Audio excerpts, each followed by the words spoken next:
Hi, everyone. My name is Conrad Fitzpatrick. I've been with Bitcoin Well for a few years now, and I'm really excited to share with you guys our Bitcoin for Beginners presentation. Everyone who's ever been learning about Bitcoin has started out from zero. We've all had a lot of questions. We've all wondered how this thing works because Bitcoin's different, and it might seem a little kind of confusing or even scary at first, but kind of like, using the internet, learning to use email, all these things that are new at first and then becoming just a normal part of our everyday lives. And once we kind of understand a couple of those things that were confusing or scary to us, it becomes kind of simple and easy to use. Like, no, I bet most of us don't really think twice about signing into our email nowadays. So without further ado, let's get started. So today we're going to be focusing on why Bitcoin. And I think there's three kind of major reasons as to why Bitcoin is valuable, why Bitcoin is important to learn about and understand. And also there's three main differences between Bitcoin as money versus traditional money that we're used to using. We call this money fiat money or government money. And we're going to be comparing and contrasting how Bitcoin compares to fiat money in the three main categories, and how Bitcoin is a better hedge against inflation, how Bitcoin has a unique censorship resistance property that becomes increasingly more and more important in today's evolving technology and political climate, and as well, math. What does math have to do with Bitcoin? What does math have to do with regular money? Well, we're going to definitely dive into that. And while Bitcoin is based in math, you don't have to be a math expert to get it. Everyone is able to use it. Math is more of what makes Bitcoin work. So, inflation. Everyone, I'm sure, is now very familiar with inflation. Over the last few years, we've been seeing it in grocery stores, in home prices, school fees. Pretty much everything is being affected by inflation. Why is that? Well, inflation is basically a product of the amount of money that exists in the world, right? If there's $10 in the total economy and 10 apples in the total economy, you could say that each apple is probably worth about $1, right? But if all of a sudden there's $1,000 in the economy and still just 10 apples, then all of a sudden each apple is now worth $100. So does that mean that the apple became more expensive, or did the money become worth less because it's the same economy, but more dollar units kind of existing? So with that kind of analogy or like an example in place, I'd love to turn your attention to this graph here. This graph is official public data from the United States Federal Reserve. The Federal Reserve is the organization that manages the currency in the United States. So if we look at this chart here, we can see years from basically present day going back to the early 2000s, with the chart, with the line kind of steadily increasing. And we see two gray bar sections. The first gray bar section is the period in which the great financial crisis occurred. And the second gray bar section is when COVID occurred, which is all very still fresh in our memories and still very much affecting the economy directly today. Now, what we can see in this first gray section is this line kind of jumped up a little bit, kind of right where my cursor is, preceding the massive jump up here. Now, this jump was a new, basically, innovation or idea that the Federal Reserve had of fixing the economy very quickly, which was to print a lot of money, kind of just pay for things. In the financial crisis, they bailed out banks, they bailed out companies that were otherwise going to fail. And in COVID, they kind of just gave everybody money and just paid for everything to kind of keep the ball rolling. But this isn't without consequences. This affects which companies are getting help and which companies are surviving. This affects the price of goods, because we went from just under $16 trillion in the economy in total, in terms of total dollars in the economy, to over 22,000, like a 50% increase in just a matter of a few years. So when you increase the total amount of dollars by 50% in just a few years, it's not surprising that the price of everyday goods suddenly dramatically increased. And while, yes, a lot of us did get checks in the mail that gave us free money, we ended up paying for that later on, reflected in the price of everyday goods increasing. Now, as mentioned before, when we make new dollars, we're not making things more expensive. We're actually making each dollar worth less. Think of the dollars as like a whole pizza. If we have 4 slices of pizza, then each pizza is pretty big. But if we all of a sudden make a lot more cuts into the pizza and make each slice really small, we didn't make the whole pizza kind of bigger or more expensive. We just made each piece of pizza smaller. So you might need more pieces of pizza to fill you up. It's not that you all of a sudden gain an appetite. It's just that the pieces are smaller. And I think one thing that's really important to highlight is that people with or entities with large amounts of debt, I'm talking billions or trillions of dollars worth of debt, specifically governments, federal and provincial governments, actually benefit from inflation. This is because when you take out large amounts of debt and then you make each dollar worth less, it means that the amount of money you have to pay back feels like it's worth less. So it makes it easier to pay back those loans, and it makes it easier for the government to take out massive amounts of debt, more and more all the time. So inflation is basically done on purpose by the government. And one of the benefits that the government get is that their debt becomes worth less. Now, I don't think inflation really helps me out, and I don't think inflation really helps you out. It forces us to pay money to invest, to avoid inflation, and it makes homes and the cost of goods more expensive because inflation typically rises faster than our salaries. So how does Bitcoin help us combat inflation? Well, the chart that we saw, let me actually go back quickly. There's one aspect I want you to take note. This chart ends just after 2024, right? It's 2025 now. So it basically has a few month lag in the data. But let's go look at the Bitcoin chart. Now I'm going to explain this Bitcoin chart in a moment, but I want you to pay attention to is that we have the year 2041, right? That's a long time from now. How are we able to know how many Bitcoins are going to be produced on a daily schedule? How do we know how many Bitcoin are going to exist in total all the way going forward to the year 2041? I mean, we have no idea how many dollars are going to exist a year from now, 5 years from now. Well, this is because of Bitcoin has a fundamental design in it, and that is 21 million Bitcoin is the most amount of Bitcoin that we'll ever be able to make. It's a cap on the total amount of Bitcoin. And this is done on purpose because Bitcoin was actually invented during the financial crisis, when the rules of money were being thrown away, when governments were printing money and bailing out failing banks and giving bonuses to the bankers. Bitcoin was thinking, okay, Bitcoin was invented so that, hey, folks like you and I, we could hold Bitcoin without the need for a bank. We could hold the Bitcoin knowing that it's not going to get inflated away. And we can hold the Bitcoin knowing that we can transact with one another. The way that we're able to do all of this is because Bitcoin is incredibly transparent. And as we'll get into that aspect, the transparency and math aspect of it later, the design of Bitcoin was such that it doesn't need to change. And because it's done in computer code, anyone like you and I, we can access this code and see that this chart is actually exactly what's going to happen. The amount of Bitcoin that was produced started off as being a larger amount of Bitcoin. 50 Bitcoin were being produced at every block, which is it's called like a production interval, right? It's like a day's work. How much salary do you earn that day? It's kind of like how Bitcoin has a certain amount of Bitcoin that's produced within a time frame. And that amount of Bitcoin continuously decreases. And you can see 50, 25, 12.5, 6.25. This number actually gets cut in half. And it continuously does this until the amount of Bitcoin that's produced every single day is zero. And the total amount of Bitcoin slowly but surely reaches 21 million. This means that if you have one Bitcoin today, it's still going to be worth one Bitcoin in the future. Like it's Bitcoin that doesn't have inflation. The way where you might say, oh, back in my day, $5 could buy you everything you need at the grocery store, everything you wanted at the candy store, right? Whereas $5 could hardly get you anything today, right? $1 in the past is not the same as $1 today. The rules of the dollars have even changed. And this is because there is no certainty to the future of dollars. It kind of just happens. Whoever's in charge will make those decisions. But Bitcoin, the rules are set in stone. There will never be more than 21 million Bitcoin. And so that's why us as Bitcoiners, we know that our Bitcoin won't be inflated away. It's the best hedge against inflation.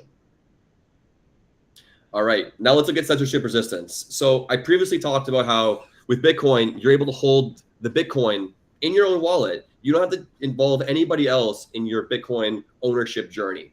But with banks, that's completely different. You have to get paid into a bank account. You have to pay your bills, typically through a bank account. That's a lot of like the way our society works. If you want to log into even your government website nowadays, there's often a portal that forces you to log in through your bank.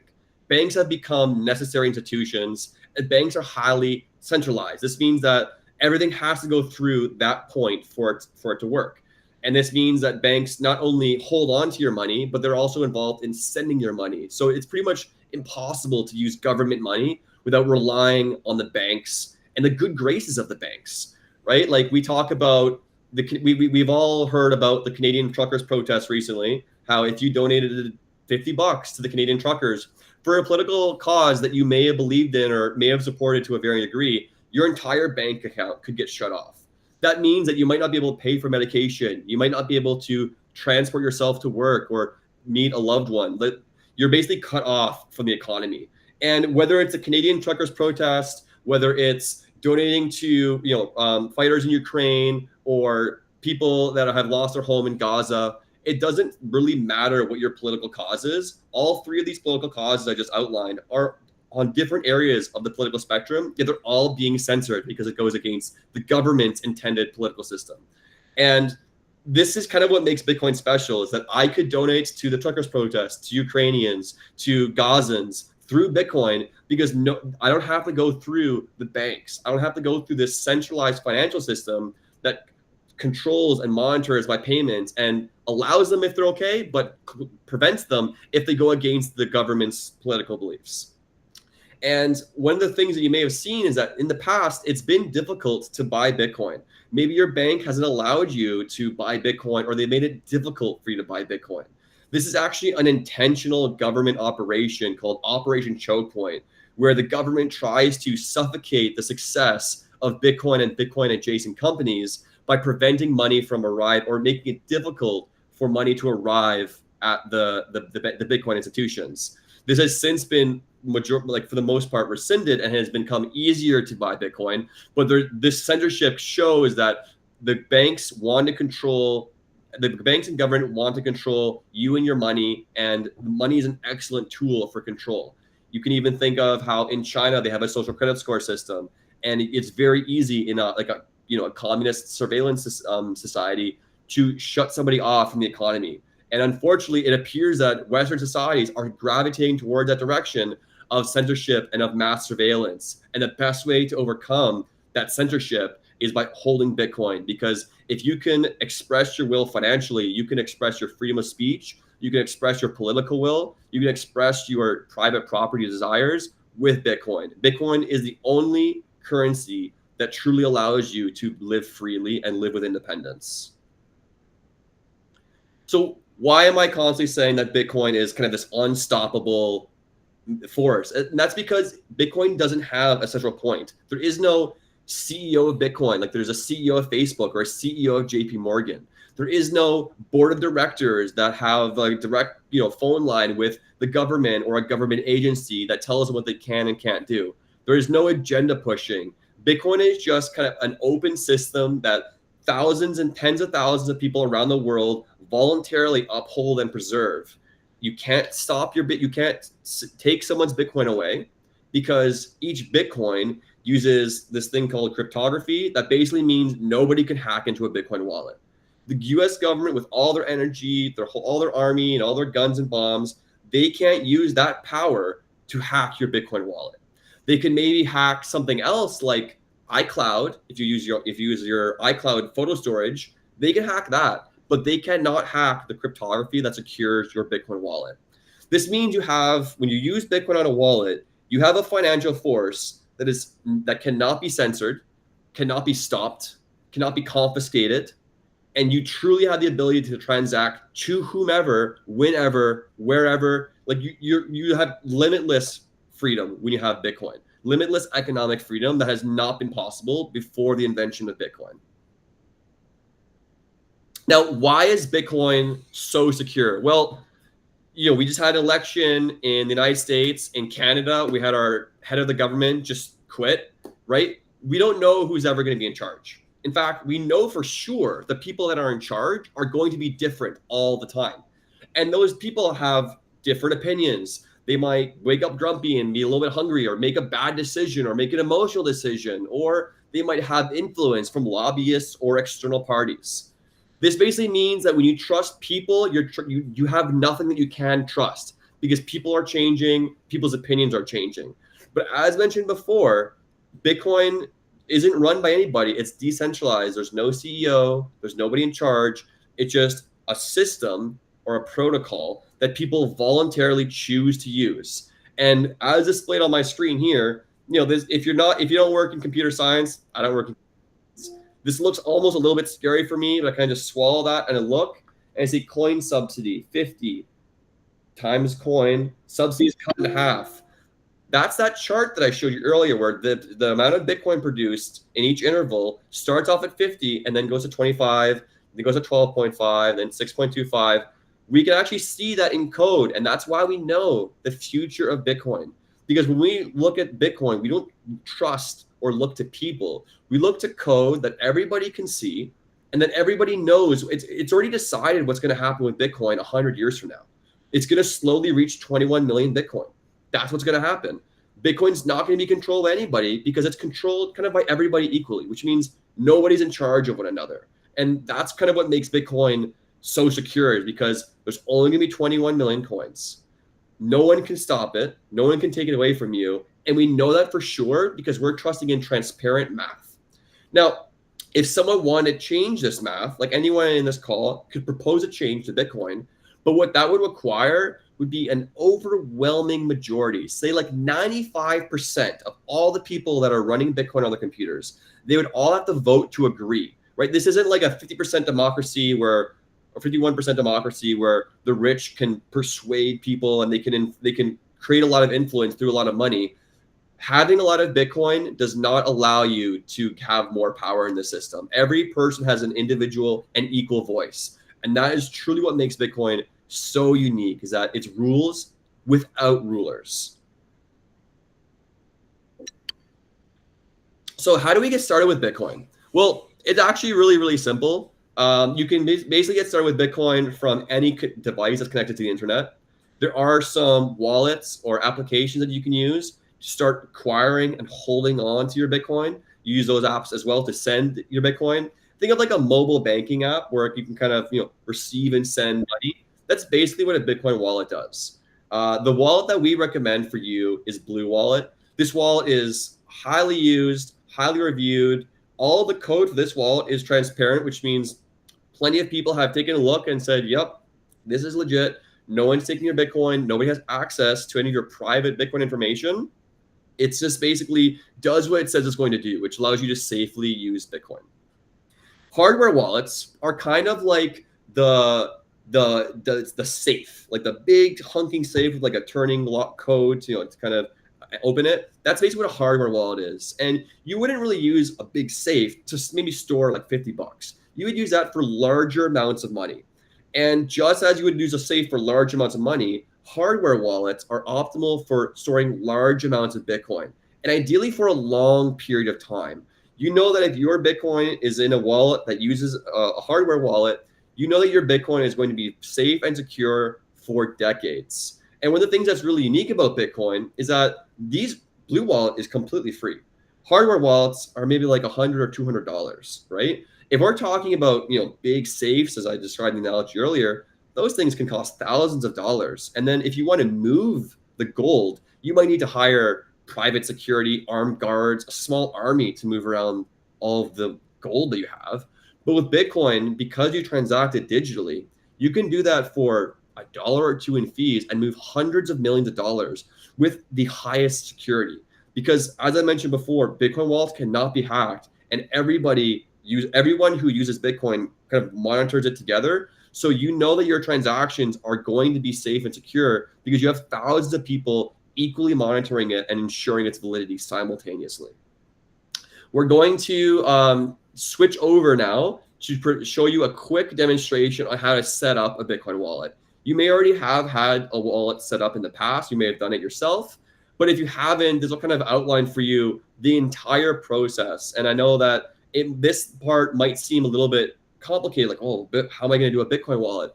But I assure you, it's going to be super easy. I encourage you to follow along. But if I go too fast in this video demonstration, then I encourage you to do this again after the webinar. We'll be providing you a video recording of this webinar, and you'll be able to follow along with this this demonstration. So I'm just going to switch across to that right now. Just take me a moment. Let's see.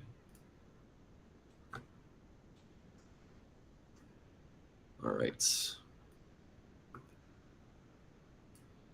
Perfect. Okay, so this is our Bitcoin wallet demonstration. This is me starting completely from scratch. First, we're going to want to type in Blue Wallet into Google or whatever our search browser is. The first result should be the one that we're looking for, so we'll click on that. And then once we're there, we'll see options to download on mobile. We're going to download on desktop because we're on desktop today. This defaults to give me the Mac preview or download link because that's what I'm using. If you have PC, then you'll see the PC link there. After clicking that, we should either be brought directly or we have one more click left to get to the App Store, which will then allow us to start downloading. I'm at the App Store Blue Wallet section, and now I can download Blue Wallet. I can see the ratings and reviews and see that it's a widely used and popular Bitcoin wallet. Downloading is going to be fairly fast. Once we've downloaded that, we're ready to start setting up our Bitcoin wallet. Super quick and easy. Once we're in the Blue Wallet app itself, we're going to want to click on either the plus sign or add now to begin adding our Bitcoin wallet. I think I click here on the plus, and then we have a nickname we can provide. This is more just for like internal purposes for you to kind of keep track of it. Nobody else will see this, so you can name it whatever you like and leave the option on Bitcoin as it shows. Now here you see these are 12 words that represent the backup to your Bitcoin wallet. You know, if your computer falls into a black hole or whatever, disappears, you can download Blue Wallet on any device and then type in these 12 words and recover all of your Bitcoin. In essence, these 12 words kind of represent the key to your Bitcoin. You're going to want to take care of them. You don't want to take a picture of it. You don't want to save it to the cloud. You want to write these words down. And in case you accidentally rush through the process, no worries. You can go back into your wallet at any time and obtain your backup. Go to your export backup, verify it with your Face ID or Touch ID if you're on your phone, and then you'll see your 12 words again. Now note that each word has a number next to it. This number is actually really important because the words have to be in their specific order when they're entered into the device to back up your Bitcoin. All right, so now we got our wallet set up. All right, there we go. Super quick and easy. We can change how we view our wallet in dollars or in Bitcoin or in Satoshis, which are just fractions of a Bitcoin. Because one Bitcoin is pretty big, 80 something thousand dollars today. So we are now going to start receiving Bitcoin into our Bitcoin wallet. These letters that you see here, it's kind of like an account number. It's how people can publicly transfer Bitcoin to you. So now we're going to go log into Bitcoin Well. We're going to log into our Bitcoin Well account and add this Bitcoin wallet to our account. When you saw those letters in the Blue Wallet, I clicked on them to copy them. I'll show you that once again. So we're logging in here. The beautiful Bitcoin Well app. If you haven't signed up yet, do sign up. It'll just take you a moment. Alrighty, so now I go to buy Bitcoin. I click on add wallet. I add a wallet label. Just keep it simple. Bitcoin for beginner, just like my Blue Wallet to keep things consistent and easy to track. Then I paste in my Bitcoin address. This is the number that I obtained from here, my receive section. This is how I receive Bitcoin. Okay, so I've confirmed it's the same numbers. That's good to always double check, and I've added it. Now that I've added it, when I send dollars to Bitcoin Well, I'm buying Bitcoin. The dollars are automatically converted into Bitcoin and sent to your Bitcoin wallet that is designated on the top of your screen. To send money to Bitcoin Well, use the e-transfer information shown above. If you're in Canada, if you're in the United States, it might look a little bit different. You will have to connect your bank account and then pull funds from that, as you're probably used to doing there as well. Here in Canada, we're used to doing e-transfer. We use the most popular way to kind of move money around from your bank in both places so that you can conveniently buy Bitcoin without having to do a lot of extra steps. So once we buy the Bitcoin, it's going to arrive here in my transaction section. And that's it. That's all you need to know to start buying Bitcoin through bitcoinwell.com. All right. And I touched down on it there earlier, but an important part of what makes our experience so easy to use is that you don't have to create an order, ask to buy Bitcoin at a certain price. When you buy Bitcoin through Bitcoin Well, you simply just send us the money, and then that money is automatically converted to Bitcoin and at the same time sent to your own Bitcoin wallet. We never hold on to your Bitcoin. We're not a bank. We believe that Bitcoin gives you a lot of power and freedom as an individual. And that power and freedom is best harnessed when you possess the Bitcoin in your sole possession. When you hold Bitcoin on a place like Coinbase or BlackRock or Fidelity, you're trusting somebody else with your Bitcoin, with those words. You're basically putting your Bitcoin in somebody else's words. Those 12 words I showed you before, the seed phrase. So you want to control that so that you retain the power and freedom of Bitcoin. All right, and then as mentioned before, we have and shown we have the Bitcoin portal, which is the online interface that I showed you earlier. This is available in Canada and the United States. In Canada, you do an e-transfer. In the United States, you do a bank transfer. We have a highly competitive setup, where we have 0 added fees and just a 1.2 spread between between the buy and sell prices. And this allows you to, when you see a price of Bitcoin on our website, that's the price that you're going to be getting. We don't have any other hidden fees. A lot of these folks have other hidden fees. Most notably, when you try and take the Bitcoin off of their platform, off of the bank, and into your own Bitcoin wallet, that's when they try and give you delays, give you fees. Whereas we necessitate that. We require you to withdraw the Bitcoin every single time, and that ensures that you have the full power of Bitcoin. We have limits on this side of the account system, where you have several $1,000s per day is your typical limit. But if you're looking to make larger purchases, you are able to do that, as we'll discuss soon. To start small is what we recommend for pretty much everybody. Download your Bitcoin wallet, download Blue Wallet, set up your Bitcoin Well account if you haven't yet, and make a $50 purchase, make a $100 purchase, make a small amount that will allow you to kind of experience and understand Bitcoin. And that will kind of give you a bit of a start of to like understanding kind of how this whole thing works. I've been working in Bitcoin for quite some time, and using Bitcoin today for me is very natural. When I first started off, I started off small, and I kind of played around with it a little bit. I used my wallet, I backed it up, I deleted it, I reopened it with my seed phrase to test it out, and then I started to feel comfortable and understanding how this whole Bitcoin wallet ecosystem works. And we encourage the same type of learning process for you. In addition, we provide you with this resource. You can contact me via the email listed above on this side here, and we'll provide you additional educational resources that you can use on your own time after this webinar. So we have this other opportunity here, which allows you to buy large amounts of Bitcoin. I'm going to pass this off to Chantal Lillicrop. She is our head of operations and is very involved in the Bitcoin OTC, or the Bitcoin Infinite side of the business, which allows you to make very large purchases. So Chantal, feel free to take it away. Hey, Conrad, thanks so much for the intro. I'm glad to be here today, and good job on the presentation so far. So hey, everyone, I'm Chantal. I'm the VP of Operations here at Bitcoin Well, where I also oversee our Bitcoin Well Infinite team. So essentially what we do is we provide personalized service for individuals, businesses, and family offices who are looking to complete large transactions in amounts of 50,000 and above. When you're working with our team, you get dedicated access to a Bitcoin advisor who's there to help you every step of the way. We handle everything from walking you through onboarding to helping you navigate sending a wire transfer from your bank to actually physically executing the trade for you. And then most importantly, making sure that your Bitcoin lands directly into self-custody.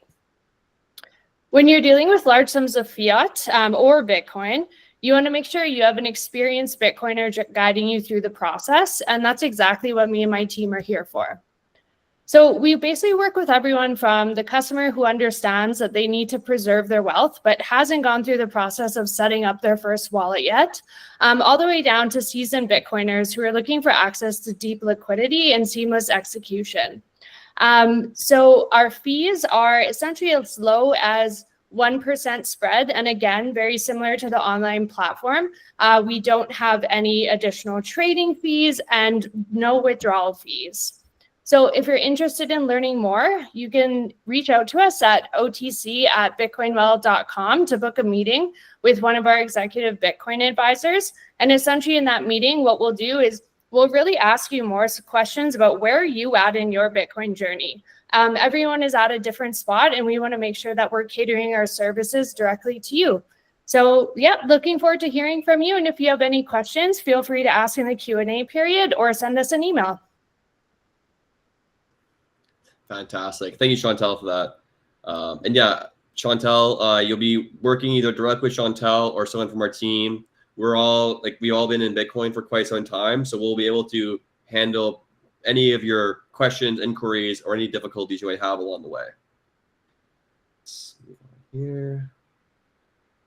All right, so if you haven't signed up yet, I encourage you to sign up using the promo code webinar. This will allow you to get some kind of bonus coin tosses added to your account. A coin toss is basically our way of rewarding you with some free Bitcoin, small amounts of Bitcoin, but the amounts can go up to as large as a million Satoshis, which is a 100th of a Bitcoin, which, you know, by today's prices would be looking at around $800 US. So that's like the big prize you can get. And if you haven't signed up yet, I definitely encourage you to do that. Feel free to ask any questions later on in this webinar about the sign up process or how to get started. We'll be happy to help you out with that. So it's a quick overview. When you use Bitcoin well, you send dollars and in return you get Bitcoin. We call this real Bitcoin because if you hold Bitcoin in an ETF through BlackRock or Fidelity, or if you have Bitcoin in an exchange, you don't have the guarantee that your Bitcoin is there. You don't have the freedom that holding Bitcoin in your own possession truly offers you. So send dollars, get real Bitcoin. We really believe that real Bitcoin is an important distinction between Bitcoin in your wallet versus, you know, Bitcoin in an ETF, in an investment, like in a retirement bank account. Like that, as outlined before, that Bitcoin doesn't have the same freedom that Bitcoin in your wallet does.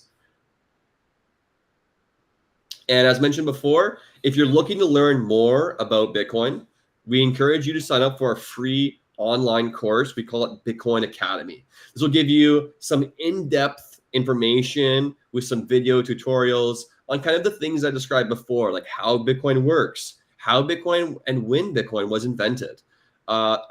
Maybe you want to understand a little bit more about how transactions are sent or approved.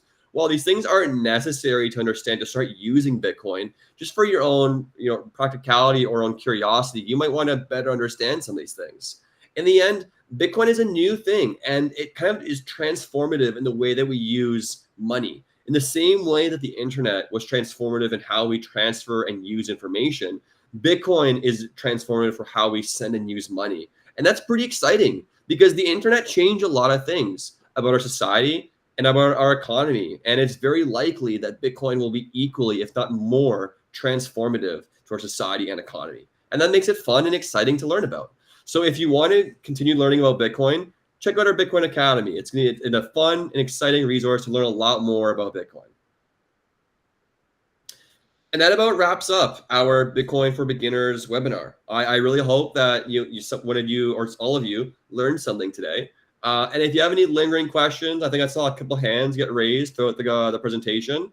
I'd love now is the time where you can, you're free to start asking your question, and we're happy to answer.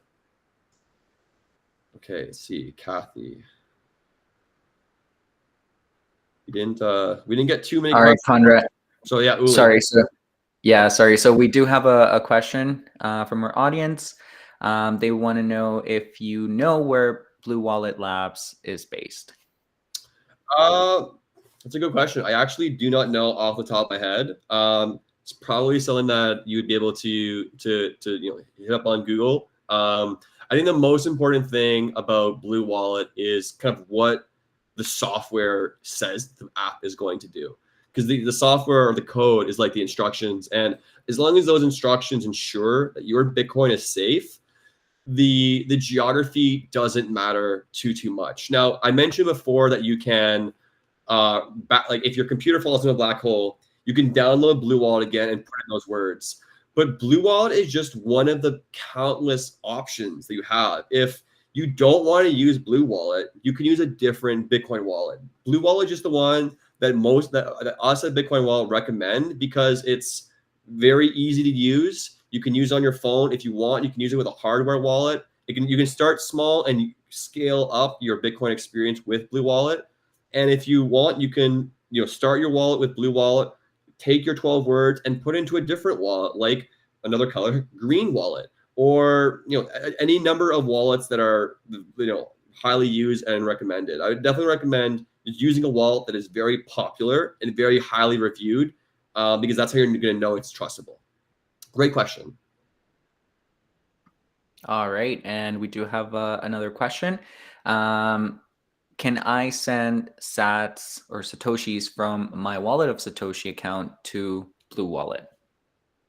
Yes. So Wallet Satoshi is an app that allows you to use Bitcoin on both kind of the traditional blockchain or on the Lightning Network. And if these terms sound kind of new to you, you don't necessarily have to worry about this too much. This is more for a little bit more advanced kind of Bitcoin sending type stuff. Blue Wallet is fine if you're just getting started out. But yes, Wallet Satoshi allows you to use on-chain and Lightning, and it'll automatically detect the address that you're sending to. And if those coins need to be converted to to be compatible with either Lightning Network or on-chain, Wallet Satoshi will automatically make that transfer for you. But there is a fee. However, if you're looking to transfer sats from the Lightning Network to on-chain or on-chain to Lightning Network, then I recommend checking out the Bitcoin Well Swapper tool, because this way you can send on-chain sats, receive Lightning, or Lightning sats and receive on-chain, and there are 0 fees for this process. You will not have to pay a sat or a penny in fees when you use the Bitcoin Well Swapper tool. Great question. Awesome, thank you. Thank you. And now I think we have a question from Paul. So Paul, go ahead. Hi, Paul. Hi, Conrad. Great presentation, by the way. Oh, thank you. Yeah, I'm real new to this. I consider myself a sort of Bitcoin boomer, older guy, retired. My question, because there's a big learning curve, is I've come across something called UTXO. And I'm just wondering if you have a team that can be hired to sort of walk me through or train me through that, to do that. Sure. Yeah. So a UTXO is kind of is basically when you send Bitcoin, it's kind of lumped into these like groups of amounts of Bitcoin. I'll kind of give you an analogy to understand UTXOs. This is kind of the way that I kind of think about it. So let's say we have an envelope, right? Like we send mail in an envelope. So let's pretend I'm going to treat Bitcoin like cash because it makes it a little bit easier to kind of think about. So let's say I want to send you, Paul, $20. I could put in 4 $5 bills or one $20 bill. I get $20 in that envelope, and I mail it to you. I have to pay for a stamp, right? So that envelope has a stamp on it. That's kind of, this envelope represents a UTXO, and the stamp represents the transaction fee that you have to pay whenever you send Bitcoin, right, Paul? So let's say now you have this $20 in an envelope, but Chantel and Uli also sent you $20, and they're each coming to you in their own envelope, each paid for with their own stamp, right? Now let's say you want to go but you want to buy a new pair of shoes, and you found a great deal, and the shoes cost $60. And so you have $60 in Bitcoin because you've received it from all 3 of us. So you have these 3 envelopes. Now, if you want to send that $60, you actually have to send the 3 individual envelopes kind of at the same time. And each of those envelopes will now you have to pay for a stamp on each of those envelopes. So the UTXO kind of represents a group of Bitcoin that's being sent, and that group of Bitcoin requires its own transaction fee or like a stamp to kind of get it moving. But once, Paul, you send that $60 and it's been received by the shoe salesman, that shoe salesman will just receive it kind of metaphorically as a single envelope. So when you hear people about managing or consolidating the UTXOs, it's basically sending all the separate UTXOs in a transaction to kind of make it one. It's kind of like basically making it so you have less envelopes, which means you have to pay for less stamps or transaction fees in the future. I know that may have been like a kind of a quick metaphor to kind of understand it, but I guarantee you, Paul, as you kind of work on it a little bit more, we in the Bitcoin Academy, we also do touch on this a little bit more. This is something that you'll be able to learn. But for just everyday Bitcoin usage, UTXOs won't necessarily affect you and I that much, unless you have some specific things, the way you have a lot of Bitcoin and a lot of UTXOs. Maybe then it would start to matter. But I would say on a high level understanding, it kind of just affects your transaction fees. That's mostly how it'll affect most of us today. Great question, Paul. No, thanks. That was, I get this sort of stamp analogy there, but it does help out. Oh, thank you. Yeah, that's good. Thanks. Awesome. Awesome. Thank you so much, Paul. And thank you, Conrad, for that. I have another question here. What's the difference between a hot wallet and a cold wallet? This is a great question, and this is something that you'll definitely see discussed a lot in Bitcoin wallets. So a hot wallet would be like my phone or your phone. You can't see it, it's hidden there. There it is. Hot just means that it's continuously and passively connected to the internet. I mentioned before that Blue Wallet is safe, and we know that my Bitcoin isn't going to disappear. But what makes my wallet, like, because my wallet and my phone are constantly connected to the internet, I'm fully relying on various forms of encryption, both in my phone and in the wallet's ability to protect important information like my private key. I'm relying on those to keep my Bitcoin safe. Whereas a cold wallet is like a computer that you have disconnected from all the plugs and living in your basement. It's not connected to the internet at all. And if anything, you can consider that to be an ultra safe way to store your Bitcoin. I mentioned earlier in the presentation a hardware wallet.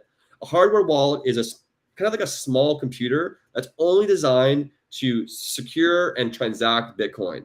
And those hardware wallets are typically considered cold, meaning they're not continuously connected to the internet, which basically means that they're just extra safe.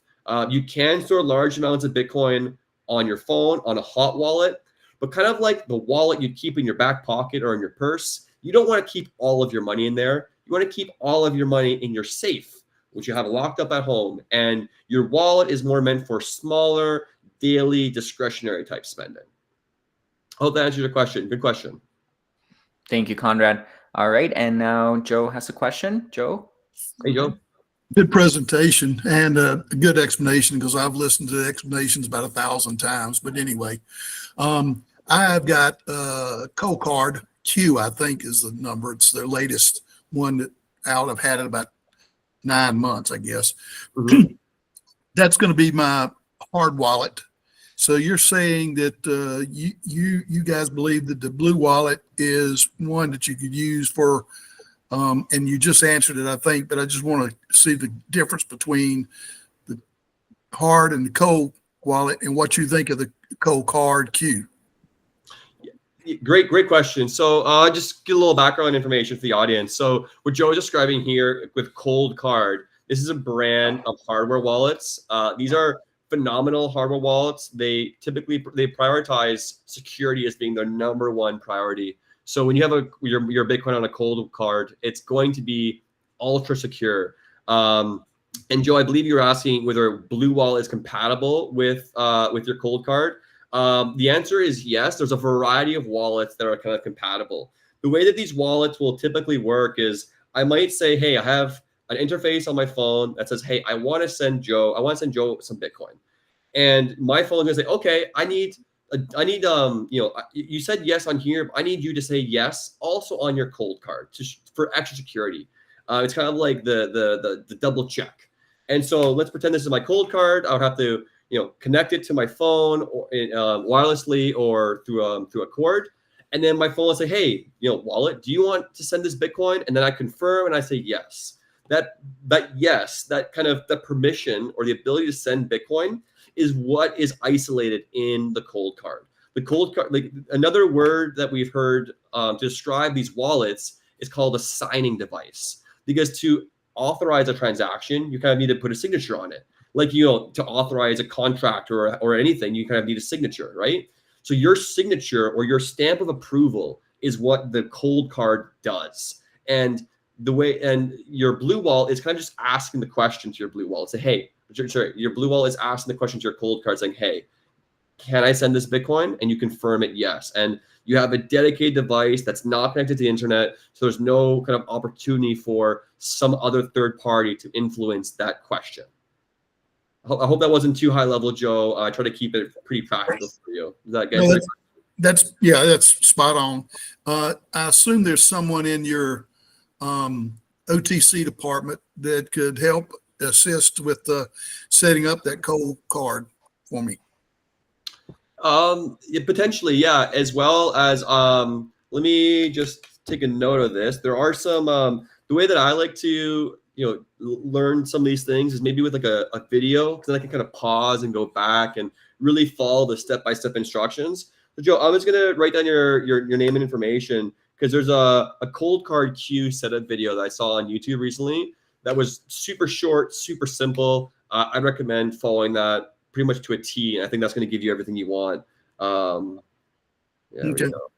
Because one of the things that you don't want to do, and I'm just going to quickly go back to kind of just show you the previous video. Let's see. Let's go back here. So one thing that I did was I was your on a backup. video call sharing my screen while setting up my Bitcoin wallet. And then you saw kind of this screen with a QR code that kind of, you never want to display this to anybody, ever.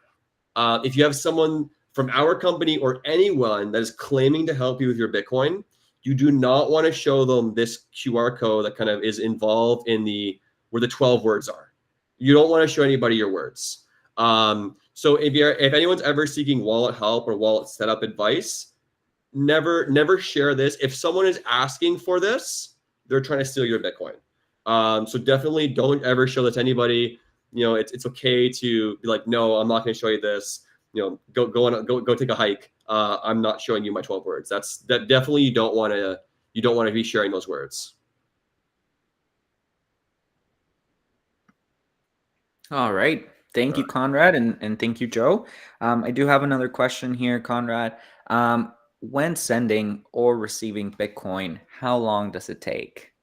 This is a good question. So Bitcoin has kind of like this little interval. You've heard me describe intervals. Basically, every approximately 10 minutes, a group of Bitcoin transactions are sent. It's good that Bitcoin transactions don't get sent through super quickly on intervals that last maybe 1 second, because this gives all the Bitcoiners a chance to kind of review the validity of everything. So you typically, one of these intervals will pass and your transaction will be approved. Most companies like us will wait for one more of these intervals to pass just to make sure that there's kind of like done and its history and the validity of their transaction is definitely approved and definitely valid. So it can take maybe up to 20 minutes. But one thing that happens when you're sending Bitcoin, as I mentioned with the stamps earlier, is you have to pay a transaction fee. Now, one thing that we do at Bitcoin Well that's, like, in my opinion, very nice, is when we send you the Bitcoin, we don't charge you that transaction fee. We automatically send you your Bitcoin to your wallet, and we do so for free. And when we're sending you the Bitcoin for free, we do it on kind of like lump sum intervals with several other customers to kind of reduce our costs. But what this means for you is that you're getting our transaction for free on intervals that might be like every 6 hours. That's just so that we can manage our costs and make sure that you're continuously getting your Bitcoin for free. But if you're sending your Bitcoin to us or to any other Bitcoin wallet, it can take, let's say, about 20 minutes for 2 of these intervals to pass. And another caveat to that is that there is a transaction fee that you can set yourself. So depending on what the transaction fees are like at that time, you might end up waiting a little longer if you choose the lowest transaction fee, or you can choose the highest transaction fee and ensure your transaction goes through quickly. Like a diner full of customers, if you're offering to pay the highest tip to your server is probably going to come and collect your bill faster. That's kind of the way it works with Bitcoin transactions. The higher transaction fee will go through quickly, but typically, within 20 minutes, if you do it for the medium transaction fee, it should be inexpensive and fast. And then because we touched on it earlier with the Lightning Network allows you to send smaller amounts of Bitcoin very, very quickly. So a Lightning Network transaction can be a second or less, a fraction of a second for that to go through. So it kind of depends on how you're using it. But yeah, in general, Bitcoin transactions are going through very fast. You're not going to have to wait several business days for your transaction to go through. It's just going to go, even if it's Christmas or a banking holiday, your Bitcoin's still going to go through fairly quickly. Great question. Thank you, Conrad. I have Greg here. He might want to ask a question. Hi, Greg. Let's hear it.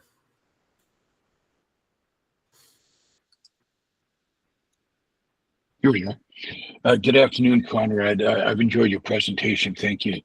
And just to Joe's point and others who asked questions, I found out about Bitcoin well just through a friend who sent me a link to Bitcoin sessions. I think BT sessions with Ben, the fellow with the streak in his hair, Great guy. and on YouTube, and I learned a lot. It's excellent. Mhm.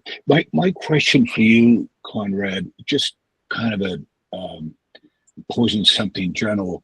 I think last week there was apparently a group of hackers, North Korean based supposedly, who had stolen a large sum of Bitcoin or crypto, $1.5 billion worth dollar value worth. Mhm. So when we're talking about basic security, can you just give us a little bit of perspective on how that happened and general security threats, so that us as small or learning Bitcoiners, and I was just kind of confused. I heard that story that somebody that had possession of so much crypto had it stolen from them.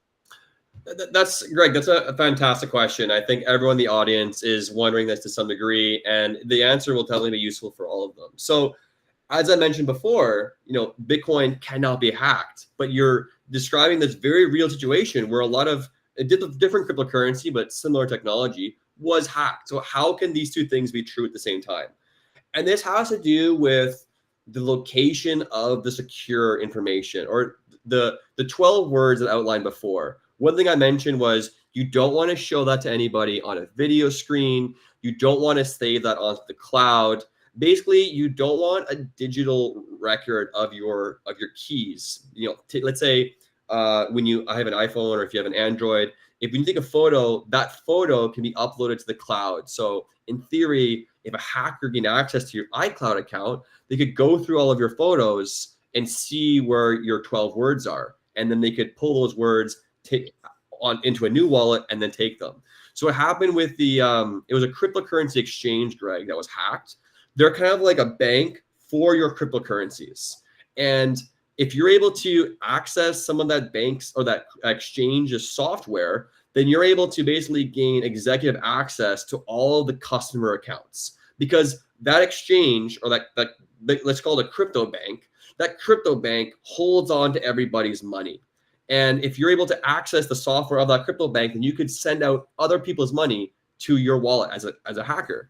But they cannot hack into a Bitcoin wallet itself, because a Bitcoin wallet isn't like the cloud.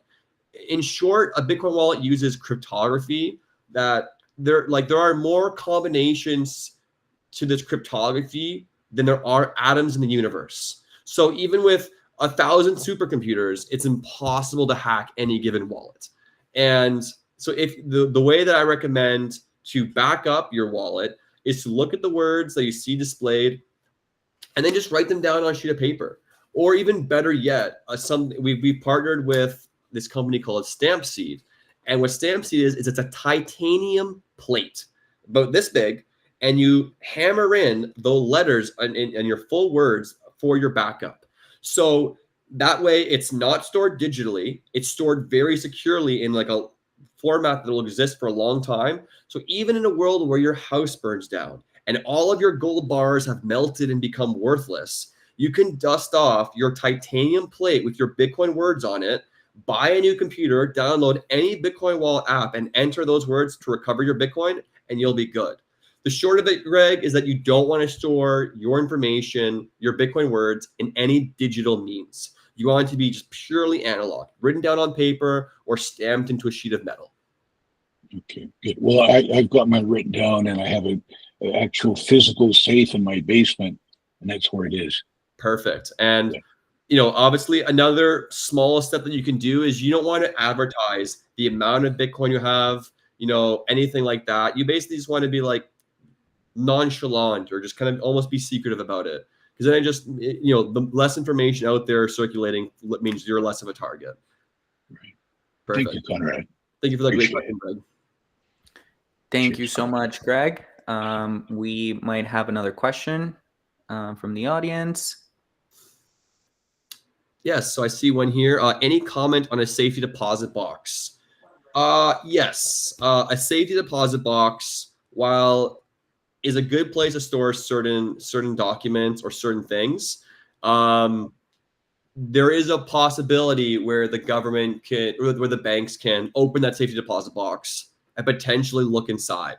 The reason for this is, and I kind of skimmed past this in the past. In the past, in 1934, there was this thing called Executive Order 6102.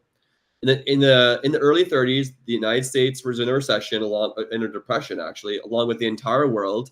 And the United States government, in an attempt to kind of stimulate the economy, they wanted to conduct more spending, but they were out of money.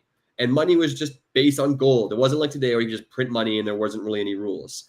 The gold was based on, the money was tied to gold. So for the government to spend more money, they needed more gold. And what did they do? They said they passed Executive Order 6102 and said it is now illegal for the common man to hold gold in their private possession or in a bank. So what happened was all of the Bitcoin that was held in a bank overnight belonged now to the government. And this was in 1934 when gold was $35 an ounce. Gold went from $35 an ounce to well over $2,000 an ounce today. And that same time frame, the dollars that they forcibly gave you in exchange for your confiscated gold lost 99% of their value. So at the same time, the people that had gold in their homes, in their safes, under the mattress, buried under the yard, whatever, they didn't end up giving their Bitcoin back to the government. And they were actually, for the vast majority, able to keep their Bitcoin into the future. And in the 70s, they said, hey, you know what? It's actually legal now again to hold Bitcoin. Everyone who held their Bitcoin privately and secretly during that time period was able to retain it. Everyone who held it in a bank lost it. So as I mentioned before, banks might work well with us right now, but the moment the government says something that they want the banks to do, the banks will do it. The banks are just kind of, you know, extensions of the government in that sense. They might operate independently, but the moment the government tells them to do something, they have to do it. And so they say open up every safety deposit box and check for seed words. They'll have to do that. And that's a risk that I wouldn't recommend on anybody. I would recommend that you hold your Bitcoin securely in your own private possession. If you want to secure your words in a location other than your home, then try and maybe use, I don't know, if you have an alternate address, a secondary property, I would recommend to do it there. Or maybe, you know, I would encourage you to kind of, you know, innovate and try and find a way where you can secure the Bitcoin while retaining the full possession of it. That's my recommendation for that. That's my comments on that. Yeah. Thank you. Thank you, Conrad. And I think we might have a question from Wildman. Hey, Wildman, how's it going? Hi, Conrad. How are you? I'm doing well. How are you? Not bad, not bad. Good. I just had a question. I use a Ledger wallet for my Bitcoin, and I'm just wondering, they have these new products called the Stacks and the Flex, and I was just wondering, do you recommend, or I shouldn't say recommend, but is one better than the other? I know they promote these Flex and Stacks quite a bit right now, so I'm just wondering, you know, is it just a personal choice? So kind of. I know that's not the greatest answer. I haven't used those wallets directly, so I can't speak from experience. Okay. I know that Ledger was updating some of their wallets, some of the features in their wallets to align with some of the trends in the cryptocurrency space a few years ago. You may have heard of NFTs. It's basically like images, you know, like Beanie Babies, like on various cryptocurrencies. And people wanted to look at those Beanie Babies when they were moving them and transacting them around. So you have a larger screen on some of these devices. I would say overall, you know, they don't provide that much extra value. I think if I was going to recommend a wallet or upgrading to a wallet, I would recommend the Cold Card Q that was previously discussed. The Cold Card Q, in my opinion, has two main benefits. It has a large screen, which is very important for validating any transactions that you're sending. So in the presentation, you may have recalled when we're sending a Bitcoin transaction, we're sending it to basically a string of letters and numbers, right? You want to make sure that the letters and numbers that you're sending them to are the same ones that you see on your wallet and on your screen or wherever you're sending them. So the larger screen makes it basically easier to validate that you're sending in the Bitcoin to the correct information. And as well, the Cold Card Q has a physical keyboard. making it easy to type out each number, each letter very quickly. Some of these other wallets are very small. They're like this big, and they have a button, and it's very difficult to enter in 12 words when you have one button to work with. The Cold Card Q will just give you more precision in entering information and reading information. And for that reason, it's an upgrade from the previous Cold Card wallets, which are already the number one most secure and most recommended wallets out there. Okay. Sounds I good. also use Ledger, so ledgers are also great wallets. No, I don't want to cause any kind of fear or panic in your current situation. Just if you're looking to upgrade, I would recommend the direction of the Cold Card Q. Sure. Okay. I just upgraded to a Ledger Nano S Plus, and it's got a much bigger screen and everything. So I was just I just bought it this year. So I was just I heard about the Q the Cold Q, is it? Yeah. Okay. Okay. So far I like the Nano S Plus, but I appreciate this bit of information. So I'll look it up, and thank you very much. Awesome. Thank you. Yeah. And it looks like we're near our time. I think we could probably take maybe one more question, and then I think we'll have to wrap up. Just a reminder, this entire webinar and the Q&A period is being recorded, so we will be able to share this with all of you afterwards. So if there's any question that you didn't maybe get a chance, or maybe I went through something a little too quickly, you'll be able to go back on your own time and go through the presentation at your own pace. All right. It looks like maybe we are. We've gone through all of our questions for today. I don't see any more coming up. So to everyone who joined, thank you so much. It's been a pleasure having you guys. A lot of you guys, everyone asked great, phenomenal questions. Also, all covering different areas of Bitcoin. Some of these things might seem a little bit easy or intuitive to you. Some of these things might seem a little bit scary and different, but a lot of the things that, a lot of technology might seem a little bit different at first, but eventually once we get the hang of it, it just becomes an easier way to do certain things, like save money free from anybody else being kind of able to encroach on that. And as mentioned before, and I think Uli's been discussing in the chat, we have the additional resource if you want to learn more about Bitcoin, which is the Bitcoin Academy. Definitely recommend that. It's free. It's got great kind of informative videos. Each video is kind of like a short section. So each course or episode isn't going to be like an hour-long lecture. It's going to be a short, informative video with a lot of visual supporting information. So you'll be able to learn very quickly. And with that, I would say we're able to wrap up here. Thank you so much again. I'll be providing you guys with a follow-up email that includes a link to watch this webinar. It's been a pleasure. Thank you very much, Uli, for monitoring and feeding us the questions in a great order and helping everyone with their questions throughout the chat and throughout the webinar. And Chantel, thank you so much for giving us your overview on Bitcoin Wallet Infinite and how our Infinite team can support large-scale transactions for anybody in Canada and the United States.